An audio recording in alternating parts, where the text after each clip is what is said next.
बुंदेलखंड का आखिरी हिस्सा हमीरपुर और हमीरपुर नगर पर गायत्री तपोभूमि के पास यमुना नदी के तट पर दुर्लभ, प्राचीन एवं पौराणिक कल्प वृक्ष स्थित है।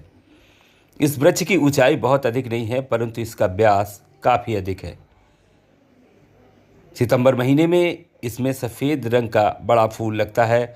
आयुर्वेद की दृष्टि से इस दुर्लभ वृक्ष का औषधीय महत्व है।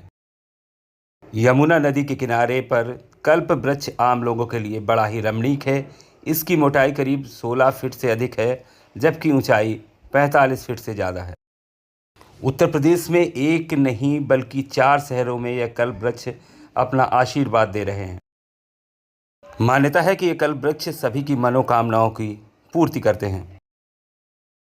कल्प वृक्ष को लेकर अलग अलग कहानियां हैं। कुछ पुराणों में वर्णित हैं तो कुछ जनश्रुति के आधार पर हैं। पुराणों में कल्प वृक्ष से जुड़ी एक पौराणिक कथा है। समुद्र मंथन के समय समुद्र से 14 रत्न निकले थे, जिसमें से एक रत्न कल्प वृक्ष भी माना जाता है। एक दूसरी कहानी भी प्रचलित है कि द्वापर युग में भगवान श्री कृष्ण अपनी पत्नी सत्यभामा की इच्छा को पूरा करने के लिए इस कल्प वृक्ष को धरती पर लाए थे। इनमें से एक कल्प वृक्ष हमीरपुर की धरती पर यमुना किनारे है। यह लोगों की आस्था का केंद्र है। कहा यह भी जाता है कि पृथ्वी पर जब जीवन की उत्पत्ति हुई तो सबसे पहले कल्प वृक्ष ही धरती पर आया। साथ ही यह भी माना जाता है कि पृथ्वी के अंत के बाद भी इसका अस्तित्व रहेगा। हमीरपुर का कल्प वृक्ष करीब 1000 साल पुराना बताया जाता है। करीब से अगर कल्प वृक्ष को देखते हैं तो उसका तना हाथी के पैर जैसा दिखाई देता है और इसकी छाल हाथी के खाल जैसी दिखती है। इस वक्त कल्प वृक्ष उत्तर प्रदेश पर्यटन विभाग के संरक्षण में है। कल्प वृक्ष को कल्पतरु, सुरतरु, देवतरु और कल्पलता जैसे नामों से भी पुकारा जाता है। साउथ अफ्रीका में यह कल्प वृक्ष बड़ी मात्रा में पाया जाता है। इस वृक्ष की सबसे महत्वपूर्ण बात यह है कि यह 24 घंटे ऑक्सीजन पैदा करता है।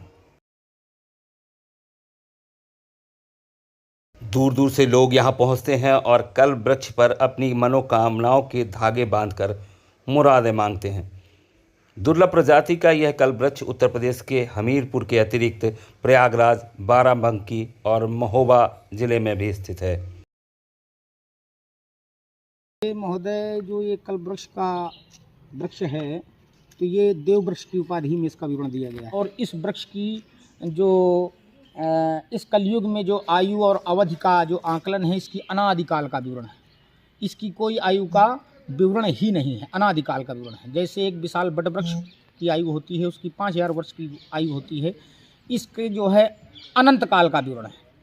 और ये कल्प वृक्ष हमारे हमीरपुर नगर में तत्रैव गंगा यमुना त्रिवेणी गोदावरी तीर्थानि बसंत येच्युद्वारा कथा प्रसंग मूक करोति वाचाल तम महि वंदे परमानंद माधवम।